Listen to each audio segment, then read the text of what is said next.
দেখে যে পাথরের ভিতরে এক যুবক দাঁড়িয়ে দাঁড়িয়ে নামাজ পড়তেছে। দুই টুকরো সরে যাওয়ার পরে যুবক বেরিয়ে এসে কুসুমির মতো, ইসল্লি আলাল মুসাল্লা, যায় নামাজে দাঁড়িয়ে দাঁড়িয়ে নামাজ পড়তেছে।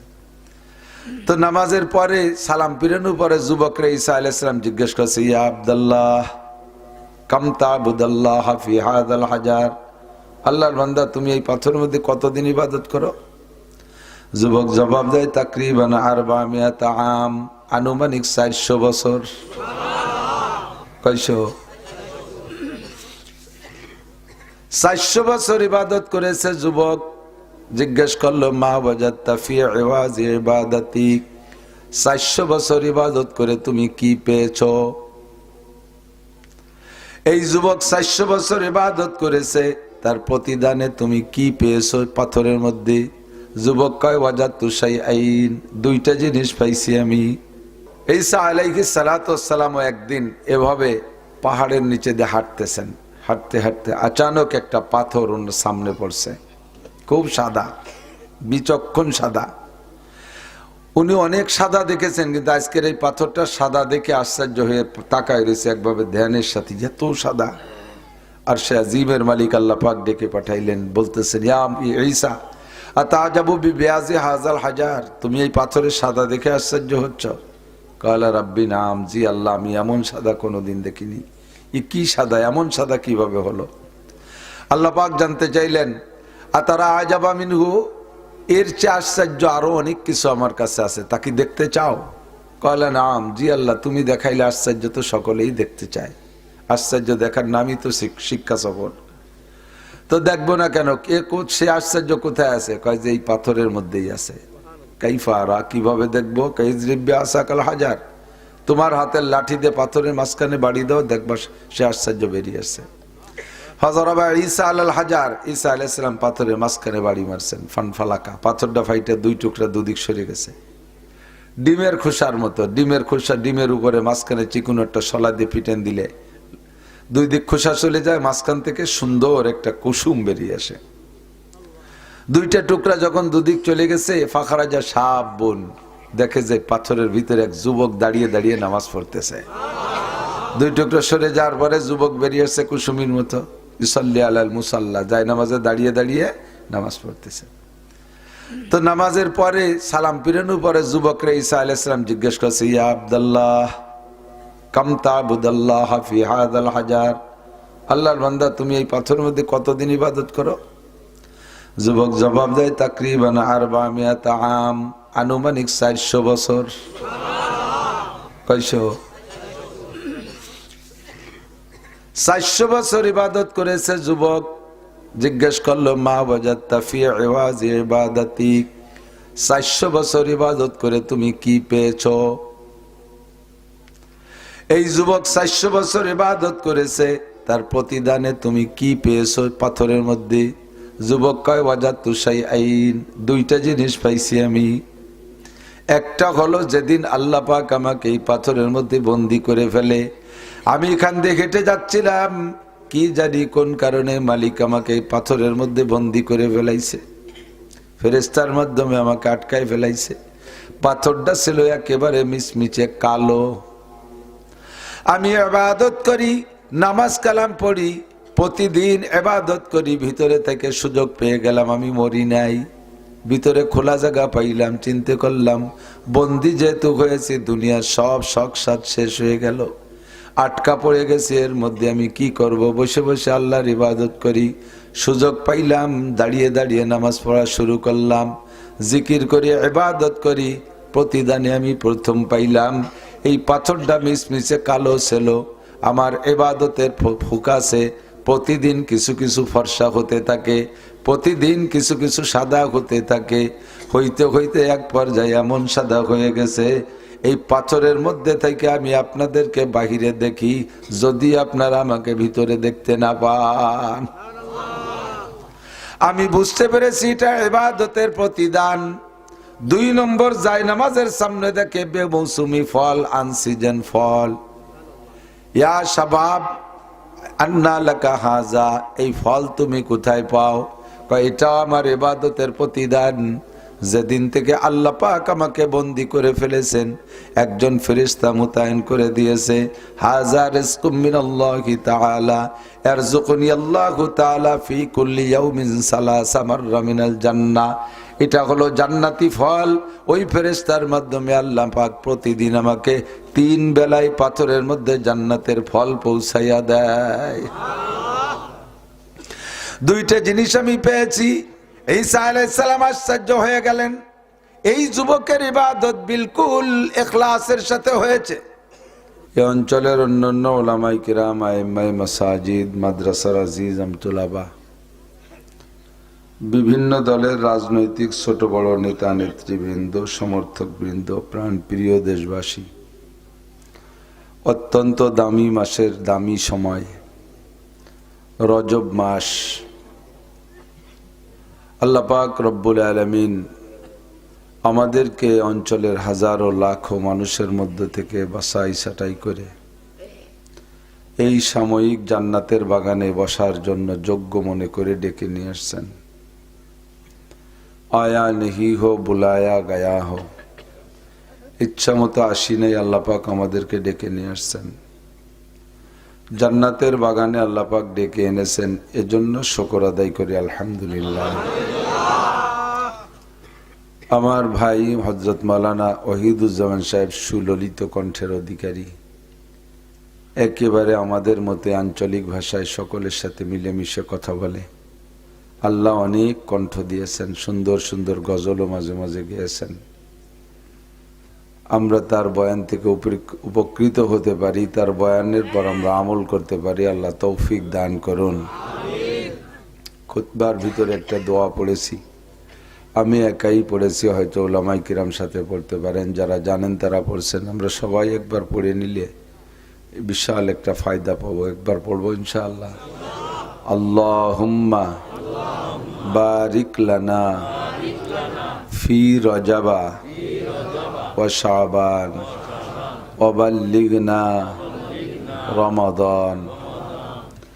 দোয়ার তর্জমা হলো, আল্লাহ তুমি রজব ও শাবানের মধ্যে যত বরকত আছে আমাদেরকে দান করো। গত রমজান থেকে এ পর্যন্ত যেহেতু বাঁচায় রেখেছো, এত ঘাত প্রতিঘাত, আপদ বিপদ, বালা মুসিবত, ঝড় তুফানের ভিতর দিয়া আর মাত্র কয়টা দিন আছে রমজানের, এ পর্যন্ত রমজান পর্যন্ত আমাদেরকে পৌঁছায় দাও। আল্লাহ পাক যদি জানতে চায় যে রমজানে পৌঁছতে চাও কেন, তাহলে কি জবাব দেব? আল্লাহ উলামায়ে কিরাম, নবী পাকের কাছে শুনেছি, মুমিনের যদি রমজান মাসে মৃত্যু হয় তাহলে কিয়ামত পর্যন্ত কবর আযাব মাফ। এই লোভেই রমজান মাস পাইতে চাচ্ছি। এজন্য বাল্লিগনা রমাদান, আমাদেরকে রমজান মাসে পৌঁছিয়ে দাও। আবার বলি আমিন। এবার রমজান মাস পার সাথে সাথে আল্লাহ যদি বলে যে তুমি তো রমজান মাস পাইছো, তাহলে মারিয়ে দেই। রমজান পাইতে চাইছো, রমজান পেয়ে আবার মরণ চাবো না। রমজানে দোয়া কবুল হয়, বিশেষ করে ইফতারির সময় দোয়া কবুল হয়।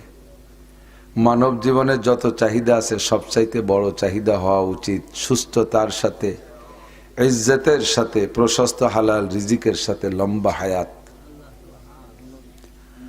যদি অনেক দিন বেঁচে থাকি তাহলে অনেকগুলো রমজান পাবো। প্রতি রমজানে একবার লাইলাতুল কদর আসে। এমনি তো রমজান মাস পুরোই ফজিলতের মাস। অন্য মাসের 700 ইবাদতের যে দাম, রমজানে একটা ইবাদতের সেই দাম। তো বেশি বেশি ইবাদত করব, সেজন্যই রমজান মাস খুঁজি। রমজান মাসে দোয়া চাইব, দোয়া করবো আল্লাহর কাছে। বিশেষ করে লাইলাতুল কদরটা যদি একবার ভাগ্যক্রমে পেয়ে যাই, আমেরিকান লটারি, ইটালিয়ান লটারি আছে না মাঝে মাঝে, যদি লেগে যায় কপালে, তাহলে চলে যাবেন আমেরিকা। তো দুনিয়ার লাখো কোটি আমেরিকার চাইতে আপনার লাইলাতুল কদরের দাম কম না বেশি? খায়রুম মিন আলফি শাহর, একটানা লাগাতার 1000 মাস ইবাদত করার চাইতেও বেশি দামি। লাইলাতুল কদরের ফজিলত বলতে গিয়ে হুজুর একটা কারগুজারি শুনাইতেন।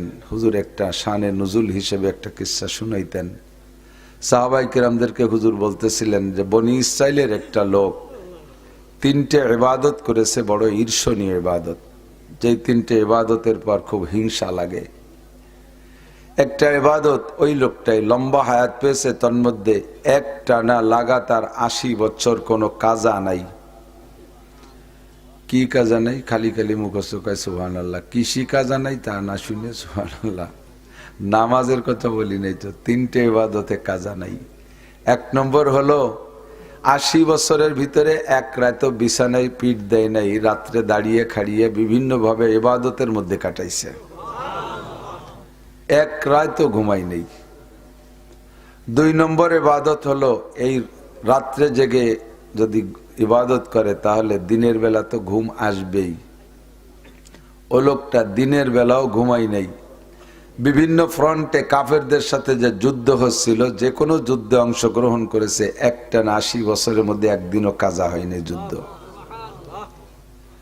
আর যুদ্ধের ময়দানে গেলে ভিতরের অবস্থা কেমন হয়? মাঝে মাঝে কাজিডাঙ্গা করে, জানেন না, তেতল খাইও জিব্বে রস থায় না। এই লোকটাই 80 বছর দিনের বেলা রোজা রেখে কাফেরের সাথে যুদ্ধ করেছে।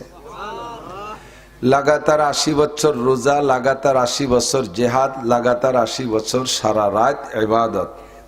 কি পরিমাণ ইবাদত হয়েছে! সাহাবায়ে কিরাম বললেন, হুজুর আমরা তো 80 বছর হায়াতি পাবো না। আপনি বলেছেন হায়াতে উম্মতি কা বাইনা 60 ওয়া 70। আপনার উম্মতের হায়াত 60 থেকে 70-এর মাঝামাঝি, এর মধ্যে শেষ হয়ে যাবে। তো 60-70-এর ভিতরে আবার শুরুতে তো 40 বছর চলে যায়। আল্লাহমুখী হয় খুব কমই মানুষ। এখন যারা ভালো ভালো বুড়ো নামাজ কালাম পড়ে, শুরুতে 40 বছর চলে গেছে, আষাঢ় খাইয়ে পড়লেও পশ্চিম দিক পড়ে নাই, গুল্লি দিয়ে পূব দিক চলে গেছে, সাথে সিজদা না হয়ে যায়। ঈদের দিনও বোর সাথে গ্যাঞ্জাম বাঁধাইয়া 2 রাকাত ঈদের নামাজ পড়তে যাই নাই। এরকম ভালো ভালো মানুষ আছে না? বউ সকালবেলা একটু সিময় রেঁধে দিয়েছে, 2 চামচ মুখে দিয়ে কয় 5 কেজি চিনি আনছি, তোর বাপ মারে খাওয়াইছে। আরো বাংলা কতগুলো কইয়া পিরিচ ধরে বোর মুহির পর মারিয়ে দিয়ে কয় যা নামাজই পড়বো না। হয়ে গেল ঈদের নামাজও বাস। বাপের জানাজার দিন আর বেটারা জানাজা পড়ে, ও সুরা বাগানের মধ্যে দাঁড়ায় দাঁড়ায় সিগারেট খায়। 40 বছর চলে গেছে এইভাবে আওয়াজ আবা করিয়া। লাস্টে যাইয়া 70 পর্যন্ত তো থাকে 30 বছর। 30 বছর যত ইবাদত করি, ওই লোকটা তো 80 বছর যাবত একটা এত ইবাদত। তাহলে জান্নাতুল ফেরদাউস 8টা জান্নাতের মধ্যে উড়াই যাবে জান্নাতুল ফেরদাউসে। আমরা পিছিয়ে পড়ে থাকবো, গেলাম, না গেলে হয়তো বাচ্চা পড়ে যেতে। এত লম্বা ইবাদত, কঠিন ইবাদত আমাদের দ্বারা সম্ভব না। এভাবে সাহাবায়ে কিরাম খুব আফসোস করতেছে। হুজুর বললেন, কোনো টেনশন নাই, তোমাদের জন্য আল্লাহ পাক রব্বুল আলামিন লাইলাতুল কদর প্রত্যেক রমজানে আখেরি বেজোড় রাত্রে, যে কোনো একটা রাত্রে একটা রাত নির্ধারণ করেছে। খায়রুম মিন আলফি শাহর, যেই এক রাত ইবাদত করলে 1000 মাস ইবাদতের চাইতেও বেশি নেকি তোমাকে দেওয়া হবে। 1000 মাসে 12 দিয়ে গুণ দেন, সম্ভবত 84 বছর 4 মাস হবে। আর ওই লোকটা তো ইবাদত করছে 80 বছর। তোমরা এক রাত্রে পেয়ে যাবা 84 বছর 4 মাসের ইবাদত। আল্লাহু আকবার। তো ঈসা আলাইহিস সালাতু ওয়াস সালাম একদিন এভাবে পাহাড়ের নিচে দিয়ে হাঁটতেছেন। হাঁটতে হাঁটতে আচানক একটা পাথর ওনার সামনে পড়ছে, খুব সাদা, বিচক্ষণ সাদা। উনি অনেক সাদা দেখেছেন, কিন্তু আজকের এই পাথরটা সাদা দেখে আশ্চর্য হয়ে তাকায় রয়েছে একভাবে ধ্যানের সাথে, এত সাদা। আর সে আজিমের মালিক আল্লাহ পাক ডেকে পাঠাইলেন, বলতেছেন, ইয়া ঈসা আতাজাবু বিবিয়াজি হাযাল হাজার, তুমি এই পাথরের সাদা দেখে আশ্চর্য হচ্ছ? কালা রাব্বি নাম, জি আল্লাহ, আমি এমন সাদা কোনোদিন দেখিনি। এ কি সাদা, এমন সাদা কিভাবে হলো? আল্লাহ পাক জানতে চাইলেন, আতারা আজাবা মিনহু, এর চেয়ে আশ্চর্য আরো অনেক কিছু আমার কাছে আছে, তাকে দেখতে চাও? কালা নাম, জি আল্লাহ, তুমি দেখাইলে আশ্চর্য তো সকলেই দেখতে চায়। আশ্চর্য দেখার নামই তো শিক্ষা সফর। তো দেখবো না কেন? সে আশ্চর্য কোথায় আছে? কয় যে এই পাথরের মধ্যেই আছে। কাইফারা, কিভাবে দেখবো? কাইজরিব্বে আসাকাল হাজার, তোমার হাতের লাঠি দিয়ে পাথরের মাঝখানে বাড়ি দাও, দেখবা সে আশ্চর্য বেরিয়ে আসছে। হযরত ঈসা আলাল হাজার, ঈসা আলাইহিস সালাম পাথরের মাঝখানে বাড়ি মারছেন, ফানফালাকা, পাথরটা ফাইটে 2 টুকরা দুদিক সরে গেছে, ডিমের খোসার মতো। ডিমের খোসা, ডিমের উপরে মাঝখানে চিকুন একটা শলা দিয়ে পিটেন দিলে 2 দিক খোসা চলে যায়, মাঝখান থেকে সুন্দর একটা কুসুম বেরিয়ে আসে। 2টা টুকরা যখন 2 দিক চলে গেছে, ফাখারাজা সাব বোন, দেখে যে পাথরের ভিতরে এক যুবক দাঁড়িয়ে দাঁড়িয়ে নামাজ পড়তেছে। 2 টুকরা সরে যাওয়ার পরে যুবক বেরিয়ে আসছে কুসুমির মতো, ইসল্লি আলাল মুসাল্লা, যায় নামাজে দাঁড়িয়ে দাঁড়িয়ে নামাজ পড়তেছে। তো নামাজের পরে সালাম ফিরানোর পরে যুবকরা ঈসা আলাইহিস সালাম জিজ্ঞেস করছে, ইয়া আব্দুল্লাহ কাম তা'বুদাল্লাহ ফি হাযাল হাজার, আল্লাহর বান্দা তুমি এই পাথরের মধ্যে কতদিন ইবাদত করো?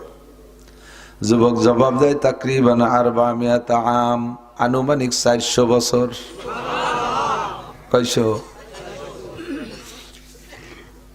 400 বছর ইবাদত করেছে। যুবক জিজ্ঞেস করলো, মা ওয়াজাদতা ফি ইওয়াজি ইবাদাতিক, 400 বছর ইবাদত করে তুমি কি পেয়েছো? এই যুবক 400 বছর ইবাদত করেছে, তার প্রতিদানে তুমি কি পেয়েছো পাথরের মধ্যে? যুবক কয়, ওয়াজাদতু শাইআইন, দুইটা জিনিস পাইছি আমি।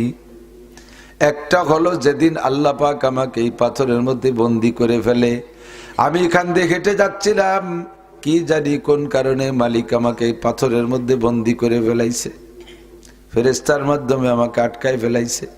পাথরটা ছিল একেবারে মিচমিচে কালো। আমি ইবাদত করি, নামাজ কালাম পড়ি, প্রতিদিন ইবাদত করি, ভিতরে থেকে সুযোগ পেয়ে গেলাম, আমি মরি নাই, ভিতরে খোলা জায়গা পাইলাম, চিন্তা করলাম বন্দি যেহেতু হয়েছে, দুনিয়ার সব শখ সাদ শেষ হয়ে গেল, আটকা পড়ে গেছে, এর মধ্যে আমি কি করব? বসে বসে আল্লাহর ইবাদত করি, সুযোগ পাইলাম, দাঁড়িয়ে দাঁড়িয়ে নামাজ পড়া শুরু করলাম, জিকির করি, ইবাদত করি, প্রতিদানে আমি প্রথম পাইলাম এই পাথরটা মিচমিচে কালো ছিল। আমার ইবাদতের ফোকাসে প্রতিদিন কিছু কিছু ফর্সা হতে থাকে, প্রতিদিন কিছু কিছু সাদা হতে থাকে, হইতে হইতে এক পর্যায়ে এমন সাদা হয়ে গেছে, এই পাথরের মধ্যে থেকে আমি আপনাদেরকে বাহিরে দেখি, যদি আপনারা আমাকে ভিতরে দেখতে না পান। আমি বুঝতে পেরেছি এটা ইবাদতের প্রতিদান। 2 নম্বর, জায়নামাজের সামনে দেখে বেমৌসুমি ফল, আনসিজন ফল। ইয়া শাবাব আন্না লাকা হাজা, এই ফল তুমি কোথায় পাও? এটাও আমার ইবাদতের প্রতিদান। যেদিন থেকে আল্লাহ পাক আমাকে বন্দি করে ফেলেছেন, একজন ফেরেশতা মোতায়েন করে দিয়েছে, হাজা রিজকুম মিনাল্লাহি তাআলা ইয়ারযুকুনি আল্লাহু তাআলা ফি কুল্লি ইয়াউমিন 3 মাররা মিনাল জান্নাহ। এটা হলো জান্নাতি ফল। ওই ফেরেশতার মাধ্যমে আল্লাহ পাক প্রতিদিন আমাকে 3 বেলায় পাথরের মধ্যে জান্নাতের ফল পৌঁছাইয়া দেয়। দুইটা জিনিস আমি পেয়েছি। ঈসা আলাইহিস সালাম আশ্চর্য হয়ে গেলেন, এই যুবকের ইবাদত বিলকুল ইখলাসের সাথে হয়েছে।